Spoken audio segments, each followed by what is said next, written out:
Hello and welcome to Game Chat. We are live right now on twitch.tv/Game Club Coalition if you're watching the video that's on YouTube later. We're going to be kind of doing a weekend review, so to speak, of all the news that's been going around this week. A lot of PlayStation stuff, a few Xbox stories, not a ton of PC or anything else this week, but definitely some juicy details, I guess. Yeah. So I guess we can jump right into the first thing here. We've got the PlayStation 5 recently removed the Launches Holiday 2020 from their webpage, which I thought was kind of interesting. They were touting this marketing, and I guess to be set realistic expectations, like they almost had to remove it, Yeah, right. Oops, sorry, I hit the microphone. But I'm surprised it wasn't removed sooner. Yeah, the same. I'm also kind of two ways about this because it is technically still launching Holiday 2020, even if it's not really going to be available. Yeah. But it was a little note taken. Oh, I didn't think about that. Like it is like because it's not going to be easily obtainable, maybe. Yeah, that's the only thing I can really think of.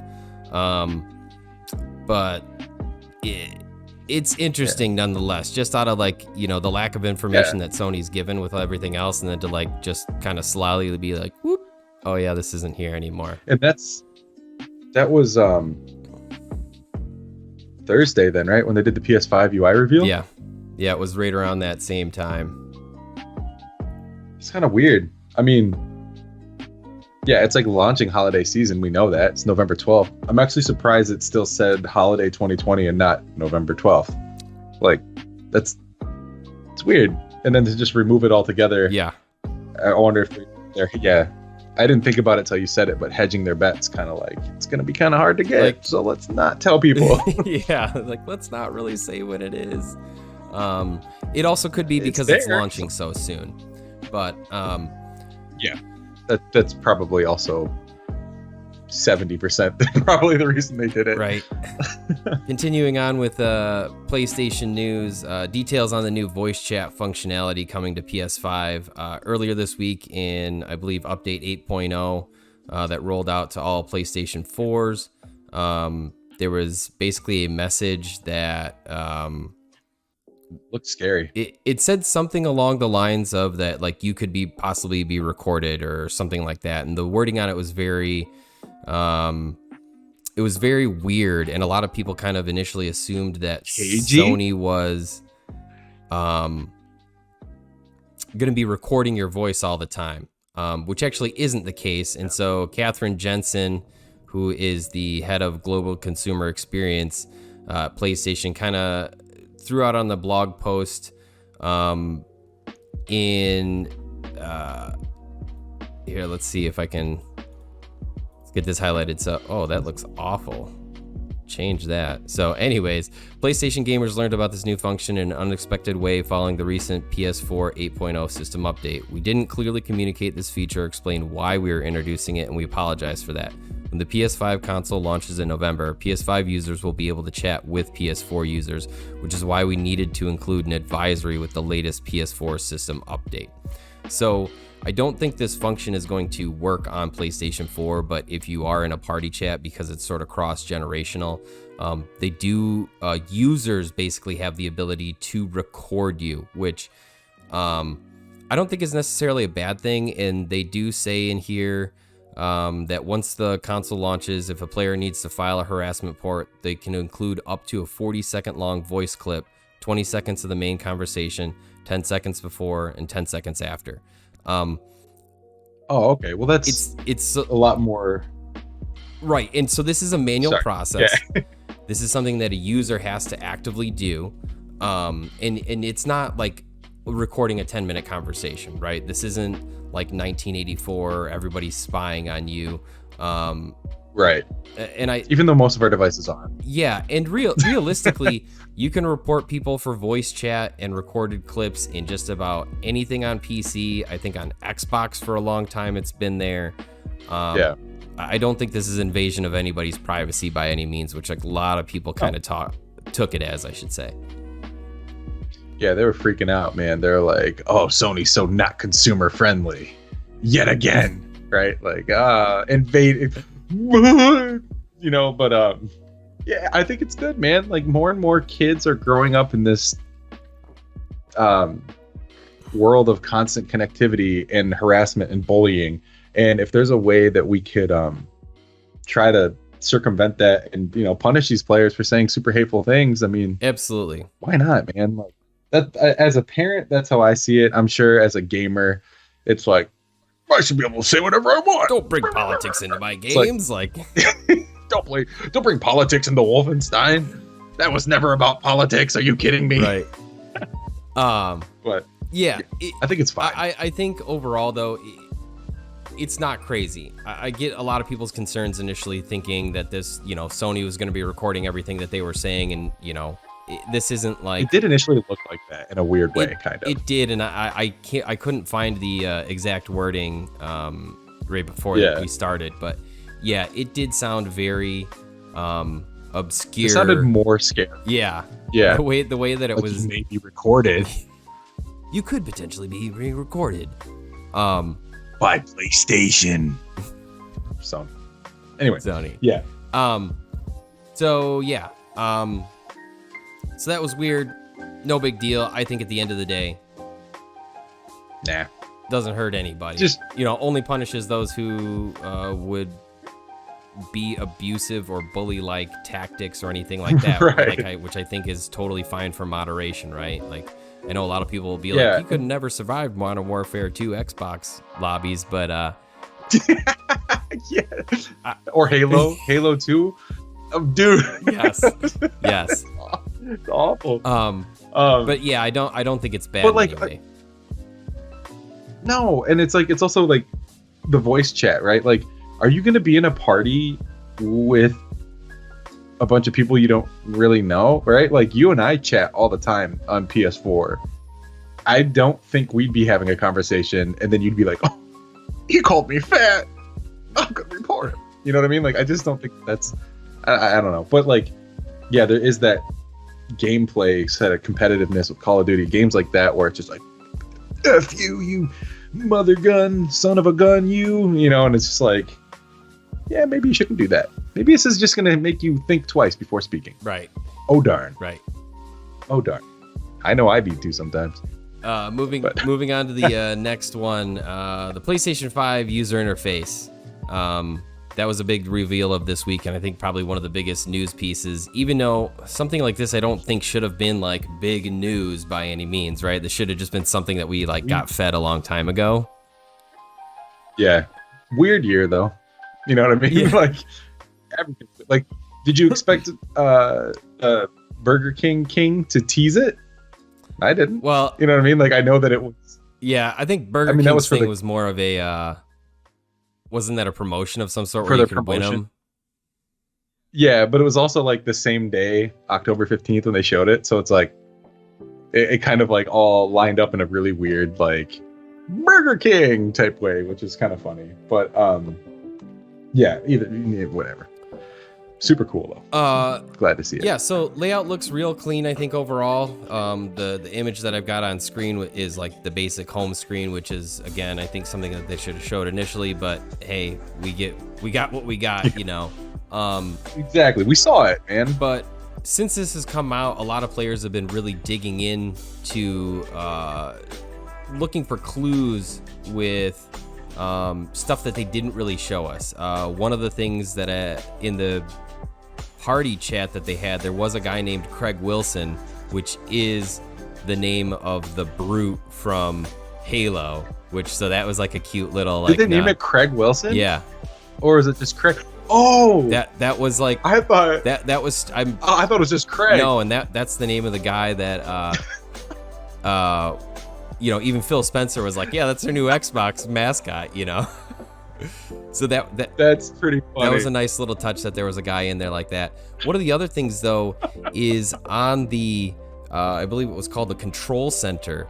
I got a picture of it up now. It's actually at the bottom of the screen. So what you see from the left is like the home, and then there's sort of like what looks to be an app switcher or an icon folder of some sort, but I actually feel like looking at it now, it's like an app switcher.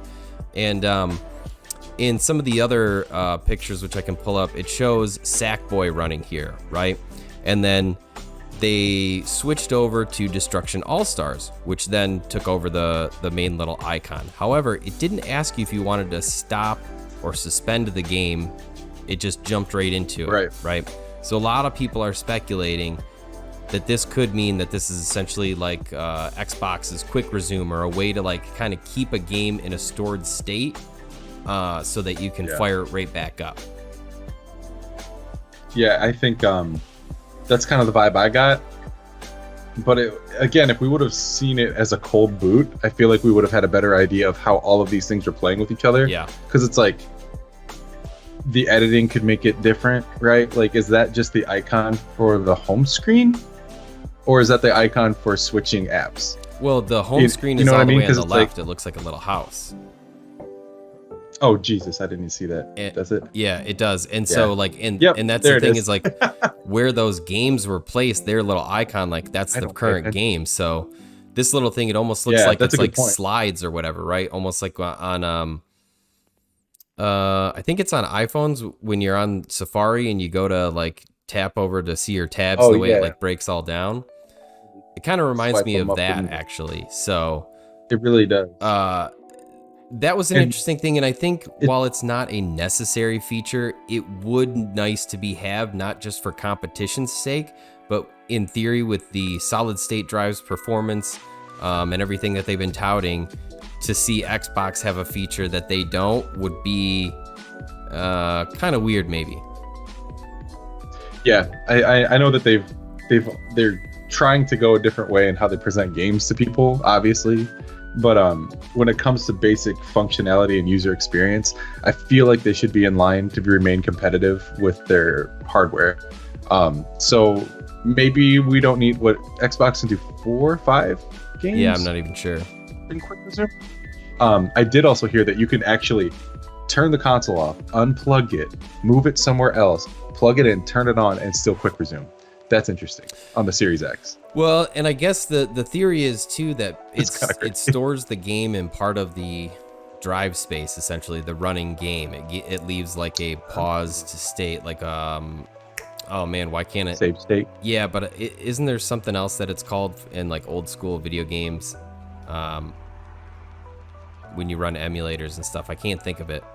It's on the tip of my tongue. I thought it was just like a save. Isn't it a save state with emulators? Yeah. You save the state and you resume it, or no? I feel like there's something else that it's called. So probably. Either way, it's that. If you happen to know what I'm talking about, put it down in the comments. All right. Right. Yeah. Seriously. But yeah, that's pretty incredible, and I would like to see Sony do a similar thing, even if we don't have it at launch. It'd be a nice feature to tout, especially with how much they talk about jumping seamlessly through worlds, like in Ratchet and Clank. You know, being like, oh yeah, we can load this in a second or whatever, right? Or maybe that their hard drive somehow is like so much exponentially faster, which to a certain degree technically it is. But that it would like load games in half the time of Xbox's drive. Yeah, and I mean, if I could have 2 games, 3, I'd be cool. I don't know if I'd need 4 or 5. Yeah, to be active at any given time, but I think even just a solid 2, if the game you're playing and then have something to jump back into, especially for anybody that's like, oh yeah, dude, I'm playing you know, let's say God of War, but my buddies hit me up and we always play Destiny or Call of Duty or some multiplayer game, and to just I need help with raid. Have that on tap to be able to be loaded right in would be kind of nice. Yeah, I'm really looking forward. I mean, we're less than a month away. I'm like really looking forward to getting our hands on it to see like we saw how it's gonna look, so now I know what to expect, and like I'm really excited for it. And then I want to like go deeper, right? And maybe they will go deeper. I don't know if they need to anymore. I think that they kind of quelled a lot of thirst for the game, for the console. But maybe they will have a little bit more. But the app switcher icon, yeah, duh. I didn't even see the home icon over there. I'm stupid. I'm just sitting there looking at the Sackboy picture like, well, maybe, but it's like, it makes sense, right? Yeah. And it's 3 stacks, I mean, to show that there's multiple ones, but it's like,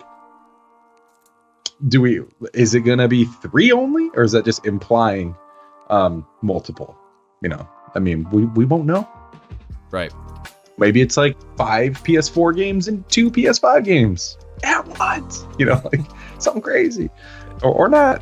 But yeah, that was like my big thing for the week. Like I know we did an episode about it, but I love that thing. I love how it looks, and I can't wait to get my hands on it. I think it looks very clean. I do know that Xbox users, I haven't actually turned mine on since this, but I think it was like yesterday or possibly the night before, got their update for the user interface, which is essentially going to be the same one that the Series X follows. They're going to keep same, and so everybody else is essentially getting the preview right now before the Series S and X come out. Nice. So actually, on that note, we can jump into our next one here, which is GameStop will be reportedly getting a cut of Xbox games even if you're not buying them from GameStop. Yeah. Interesting. Huge. Very interesting. I don't know what else to say about that. Yeah. Like digital sales? Same. And so what? It does appear to be only digital. This was originally reported by Ars Technica, and the article I'm on right now is The Verge. In the YouTube video, I will have all of the links down in the description to my notes here. But it says that GameStop and Microsoft have entered into a multi-year agreement that gives the video game retailer a cut of every digital purchase made on any Xbox consoles it directly sells going forward. So the wording on this is a little interesting. So it says any Xbox consoles it directly sells. So I'm assuming this means if GameStop sells a console that somehow Xbox has that serial number or ID of it or whatever, and anything that you purchase on there, GameStop is gonna get a revenue share of. It's interesting, right? Like that's how I believe it is. A lot of people kind of initially thought that GameStop was going to get a share on everything. There's again some mixed wording here, but the way it sounds to me is that they will know. However, some other people have speculated, like, does this count if somebody trades in an Xbox that was not originally at GameStop, but now GameStop has it, and then they resell it? Do they get a share of that? I don't know. I don't know what the fine print is. Well, and that's the thing. So in this article, it does say the biggest question is how much of a cut is GameStop getting? Right. And will it be enough? Right. And to keep them alive. GameStop, when reached out, Microsoft, The Verge reached out to Microsoft and they got a response back. We have an incentive structure with GameStop as we do with many of our partners across multiple channels, which isn't exactly a denial, or we will not comment. So this is probably filed in the true category. Yeah. So it's pretty interesting. I know that in theory, the technology is there for Xbox to know every ID serial number tag of every system that they initially sent to GameStop and track that stuff and be like, oh yeah, you're getting a share of GameStop stuff. I don't know if that will deter people from buying them from GameStop, knowing that they're going to continue to fund them. I do also know that Microsoft... I hate that company, don't you? Microsoft, realistically, I think this could be something with them where they're trying to sort of save the brick and mortar, right? Because like GameStop is really like a video game focused company. It's kind of the last of its kind. Like, sure, you got Best Buy and Target, really and big is. box stores, but after all these other companies went down or basically merged or got bought by GameStop, they're all that's left, and they're closing stores left and right. Right. They like acquired all of these like different businesses to be the game place, and then it's just like playing Guess Who and just shutting them down and all over the place. Unfortunately, there goes Chase's stream. I wouldn't. Oh, yeah. I was gonna say you cut out on my end too. Yeah. Whoops! I didn't realize your head wasn't. So one other note to this article is one investor speculates that the revenue share was simply a sweetener for GameStop's agreement to use Microsoft's cloud infrastructure and Surface tablets in their stores rather than the core of the deal itself. This could have just been something that Microsoft used as a play like, hey, we'll share digital revenue with you off the systems you sell if you agree to use our cloud and Surface tablets in your stores and for all of your stuff, right? Because then that solidifies a huge chunk of business for Microsoft. It allows GameStop to continue to be funded, right? So yeah, it does kind of go it's both ways, essentially. That makes sense. Yeah, that makes sense. So definitely interesting. I think this is kind of flying under the radar. I know it's only a couple of days old, the news, but this is, I think, in about a year, this will be an interesting story to follow up on. Something to see, like, if anybody knows, like, what's the percentage cut? How does this work? How do they track the systems? All that other stuff. Jumping onto the next bit of news, Phil Spencer was recently interviewed, or maybe he I think he was interviewed, or this was a part of an interview. This is published on IGN, and so the question that was asked is it possible to recoup a $7.5 billion investment if you don't sell Elder Scrolls 6 on PlayStation? And Spencer quickly replied, yes. He said, I don't want to be flip about that. The deal was not done to take games away from another player base like that. Nowhere in the documentation that we put together was, how do we keep our other players from playing these games? We want more people to be able to play games, not fewer people to be able to go play games. However, the follow-up to that, he says, when I think about where people are going to be playing and the number of devices that we have, and we have xCloud and PC and Game Pass and our console base, I don't have to go ship those games, Bethesda games, on any other platform than the platform that we support in order to kind of make the deal work for us. So, yeah. It's at first, it's like, for PS5 people, and then it's like, yeah. Not for sure yet, but like, it does, like, it again, his verbiage is very careful all the time, where it's like, we don't have to, and we didn't say we did this to limit people, right?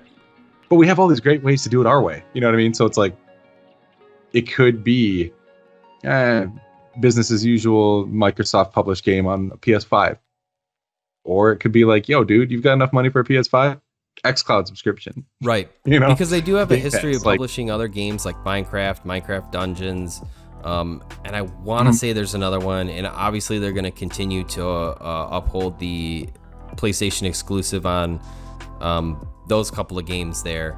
Deathloop and Tokyo Ghostwire Tokyo. Yes. Yeah. But it is interesting how he kind of says, like, you know, I don't want to flip about that. Like, he doesn't want to like say one thing and then do another, but he does really go on to say that he definitely believes that they do not need other console base like PlayStation, especially because for a lot of these games we also have to think Nintendo Switch is kind of out of the picture. Nintendo does their own thing and they're surviving and actually thriving. They're not even surviving, they're doing great, right? They don't need all the big blockbuster games. Once a game's been out for a couple of years and it can be optimized and it makes sense to put it in the handheld format, people do that. But it really is Xbox, PlayStation, and PC, and Microsoft owns 2/3 of that gaming space, theoretically. So that's so true. Yeah, that is a good point. Yeah. Did you see the analyst thing though, real quick, that the Nintendo Switch is expected to sell more in the holiday season than the PS5 and Xbox Series X? And all I could think was, it's probably because there's not going to be any. Like, according to, like, anything times zero is zero, right? Of course, it's going to sell better than something that's sold out. Yeah. It's like a Samsung outsold an iPhone. It's like the iPhone just came out, it's sold out. Check next month, you know. But try again. Yeah, you know, it could go either way. I think it's crazy.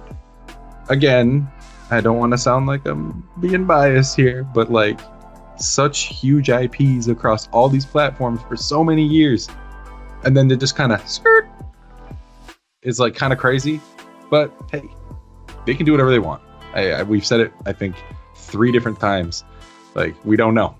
Yeah. And it's not like... I don't want to eat my words, but I'm like open. I'm like, whatever. Yeah, and it's not like something like this is totally unheard of. Bayonetta is a great example that was multi-platform, that became exclusive, that is now freelance company or whatever. And there's other games too where it's not like the IP necessarily. What was that game on Xbox that Insomniac did before they went Sony in-house? They did Sunset Overdrive. Sunset Overdrive. That's right? It. Yeah. That's totally it. So again, I mean, that was something that like could have potentially been a big IP on Xbox or gone multi-platform, kicked in the can. Yeah. But just because something I think hasn't years of years of Elder Scrolls. Sorry, like we're talking since the first not the first Xbox, but like Oblivion, Skyrim, Fallout, like all those series everywhere. Like, I mean, Bayonetta is like, okay, like you put out a game and then you made the second one or whatever exclusive. Like, okay. But these are like huge. So it would be huge. Well, right. I'm not saying they would do it or they would, but it would be huge if they will be everywhere except for PlayStation, though. Right? Like, yeah, it's true. They'll be on PC. They'll be on Xbox. They'll be on xCloud mobile style. That's not very consumer friendly, though. Xbox is supposed to be the good guys. They're gonna keep like all the people that played Skyrim 100 different times on PS4 and PS3 are gonna be so mad. Yeah. I won't care. I'm kind of over those games, but still. Yeah. I could go either way. I don't really care. And just because something hasn't been done before doesn't mean that there doesn't mean it won't. Doesn't need to be a precedent, right? Like, yeah, it's never been done before, but now Microsoft did it. So there, it's been done before. Yeah. Right. We'll see. And again, Microsoft's reach, right? PC. Yeah. Console base, because realistically, we do have to include the Xbox One in there because we know Microsoft's gonna keep that running for a long time. So you've got 2 separate console generations across 4 potential consoles for varying types of people and families and stuff. You've got PC, which is another subsector realistically, and a lot of people are on Windows machines, so they're gonna have it there. And Microsoft is known to release stuff under Steam as well as their own store, right? They're not totally like, oh, you gotta buy from us. Like, Microsoft does a lot of games directly through Steam now. So, nothing there. They're hitting that mobile platform, right? You can play console quality games on xCloud, theoretically. I haven't done it, but the idea is there. The thought is there. You can play Skyrim on your phone again. There really is a lot of coverage, right? Like, they can continue to sell stuff, and I think that was kind of what this whole deal with Phil Spencer was about, was like, they really don't need to. They probably will out of good faith for a few of the IPs. Doom, Elder Scrolls stuff, at least the next major Elder Scrolls 6, they could be developing a specific maybe timed IP, exclusive, right? They could be doing some things. It could be timed too. Even like a Fallout New Vegas 2, right? That a lot of people are pandering for. I could see that being exclusive, right? Especially with Obsidian under their little umbrella too. I do feel like everything that was announced up until this acquisition, essentially, like Elder Scrolls 6 and a few of the other games that we know are coming, I feel like those will definitely come multi-platform, and this will be a transitional period, right? Where like maybe over the course of 5 to 10 years, some of these games do slowly become Xbox exclusive. Yeah, Microsoft exclusive. They're platform exclusive. No PlayStation. Right. That's what it means. It doesn't mean exclusive. Console exclusive, right? Oh, there you go. Until it's portable on Switch. Right. So, on to the next bit, more Xbox news. So the Xbox Series X SSD was given a teardown by somebody here at Tweaktown, which shows that it's TLC 4D NAND flash. So TLC is tri-level cell. I know that some of this might be a little high level, but what's interesting, I can get down to a section where there's a chart here, because this is kind of what's telling. So this has the Phison E19 controller. Phison is a very reputable, well-known manufacturer of controllers and a lot of SSDs. Very few people actually make controllers. Samsung is one, Phison is one, and there's like a small handful of others.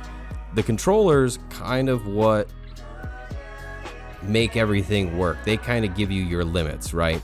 And so with the PS5, that was kind of their big thing that they were touting, like 5.5 gigabits per second or something.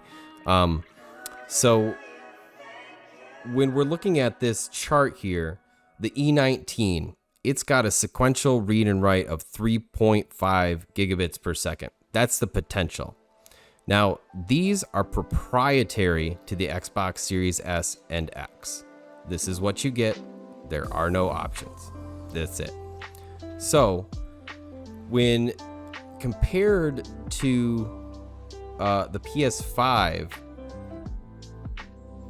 internal SSD and what's potential on the NVMEs, so I got a quote here from John Linneman that was back in March. He's like, the craziest thing about the PS5 is the speed of the SSD. 5.5 gigabits per second is just part of the story. There's really a lot of custom silicon in there to ensure the system isn't really bottlenecked in any other areas. It's really fast on paper and a lot faster than Xbox Series X even. So they got the teraflops, we got the speedy flops or whatever. Right.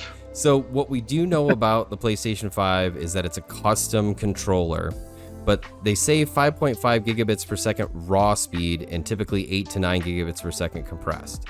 So with that, and back on our other chart here, we can look for something that is a controller that is around that. So the Phison E16, which is a high-end consumer controller that is put in a lot of higher end stuff that would be along the lines of, let's say, the Samsung 980 Evo or Pro that just came out, right?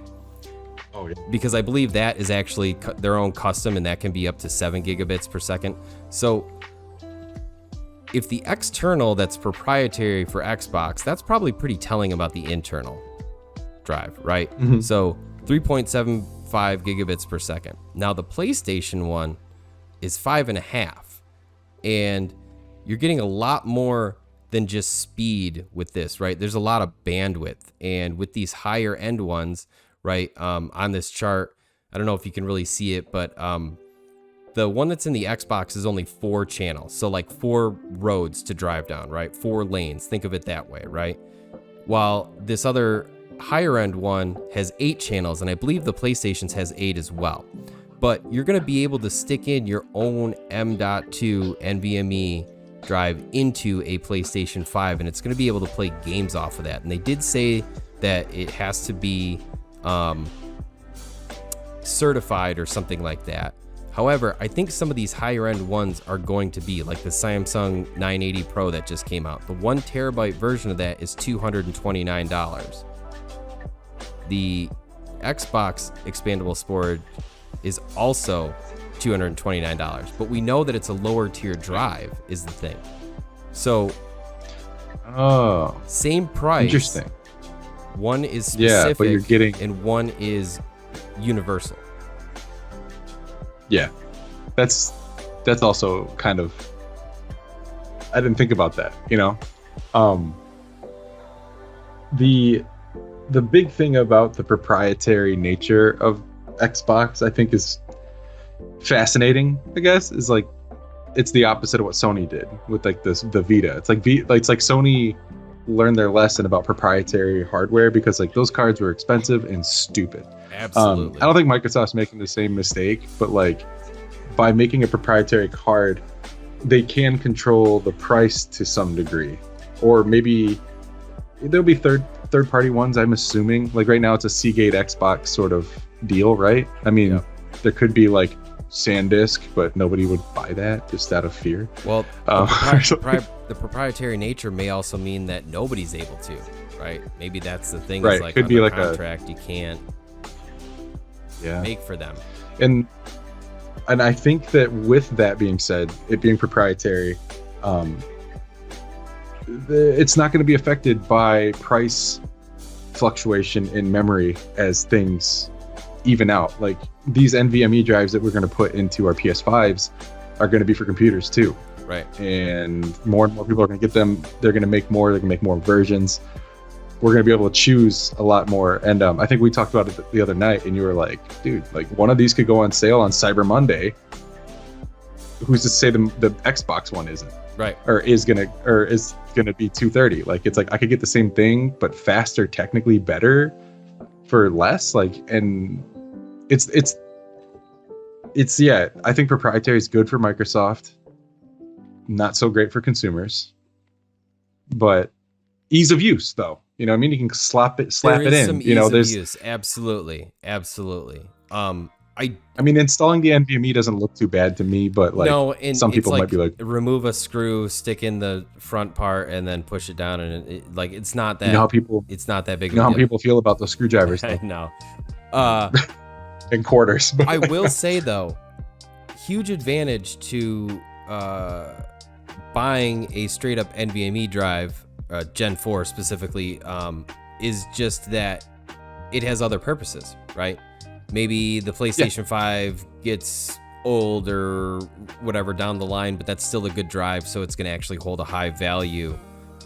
Or, hey, maybe you want to get into building a PC, and you're like, hey, man, I got this drive in my PlayStation. I could just pop this out here and use it on my PC for right now while I get another drive.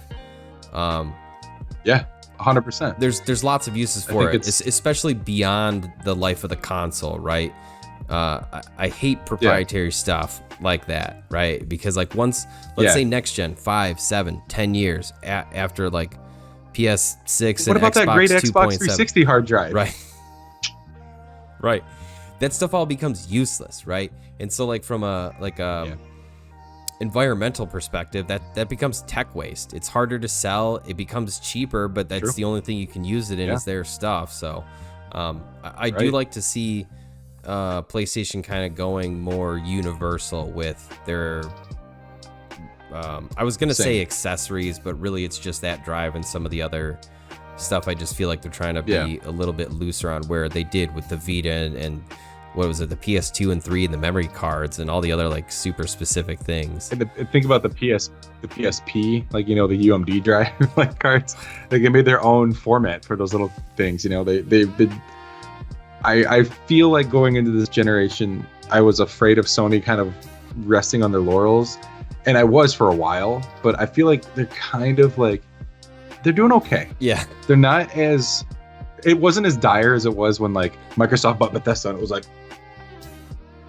oh no, you know, like things were just like so crazy. But now I feel like it's like, okay, they're both doing different things, but Sony's fixing what they had a problem with, which was proprietary stuff on their other things and cooling issues and noise. And Xbox is setting these studios up and getting these games ready to come out. And whether they go on all platforms or not, they still win. They've got the games. Like they'll have the games, right? It's in their umbrella. So I feel like they're both learned from last generation and are pushing what they did well further, and what they missed out on, they started doing. Right. Yeah, definitely. Definitely. Yeah, sorry, I don't know. But interesting stuff though. This was all over my head, this tech stuff, so I kind of had you break it down for me earlier. It's like, well, dummy. Like, yeah, and I will put in the description a link to a site, SSD Boarcraft, a user on Reddit known as Newmax, and he also has his own page. He really he not only brings together sort of all of the different reviews from Tweaktown and Tom's Hardware and all this other stuff about drive performance, solid state drives, hard disk drives. He used to do everything, but you know, it really is much more focused on SSDs nowadays.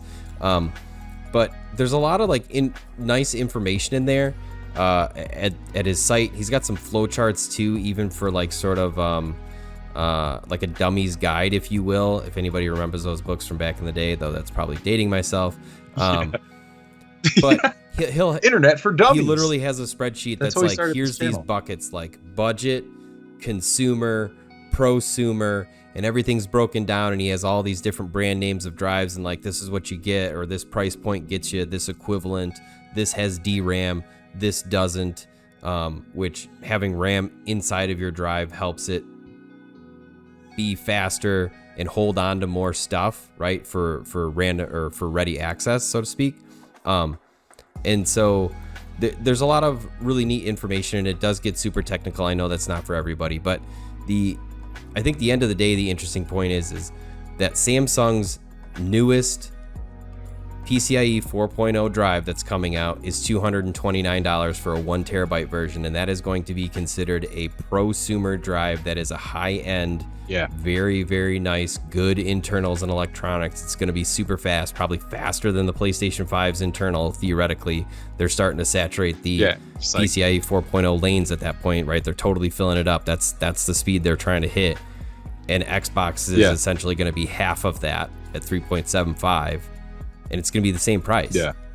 So I think that's huge and telling.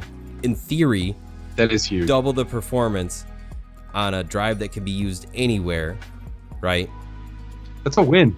That's a pretty solid, that's awesome, really. I think it also means that we're going to get some more budget drives for the PlayStation potentially, that there's going to be some, within the next year or two, there's going to be more budget tier PCIe NVMe drives that are still qualify for what PlayStation's specifics are, or whatever you want to call them. Yeah, I think that's definitely true. And I'm sorry, the other article you had pulled up, I was on to just one of them, but just looking at the comparison between the PS4 hard drive versus the PS5's SSD, like target stuff, like the target speeds. 1 gig 20 seconds, 2 gigs 0.27 seconds, that is just okay, sold, right? Right. It's huge, dude. Yeah, I just wanted to say that, but I was just poking around. Cool stuff though. I'm again just looking forward to playing with all this. Yeah, absolutely. New speed. Same. Less time waiting. I choose what games I'm going to play based on how much time I have to sit and wait for loads. Really. I was going to play Neo 2 earlier, and then I was like, I guess I'll play Ghost of Tsushima, because that's just right in there. Nice. Good stuff. Well, I think that brings us to the end of this week's weekly news wrap-up. We're going to hang out and continue playing some video games. We're going to be doing some Neo 2 on what we're calling either Game Club After Hours or Game Club After Dark. If you've made it this far in the video and YouTube, leave it down in the comments. What do you like? What do you think? Yeah, well, we don't know. After Hours? We'll call it After Dark or this After week. Dark. Maybe it'll depend on the game we're playing. Who knows? Right. So beyond that, we'll do the end bit here. Facebook.com/Game Club Coalition, twitch.tv/Game Club Coalition. That's where we're at right now, live streaming every Saturday at 11 p.m. Eastern. We're going to be here doing the weekly news roundup, and then that's going to be followed by this After Hours, After Dark session of us gaming. Again, this week we're hitting up Neo 2. I think that's most of the socials. Chase, you got anything before we go out? Nope. I'll just say it again. Super excited. November 12th, November 10th. 3 weeks away? 2 weeks away? 23 days? I don't even know what it is. It's getting really close. Let's get it. But Demon Souls. Also last thing. If you made it this far, if you liked it, hit subscribe. All the good things. If that makes sense. Subscribe, hit the bell, do all the things. It helps us out, man. We're just starting out and having fun and want more people to enjoy it with us. Absolutely. And so that's it. Game Club out.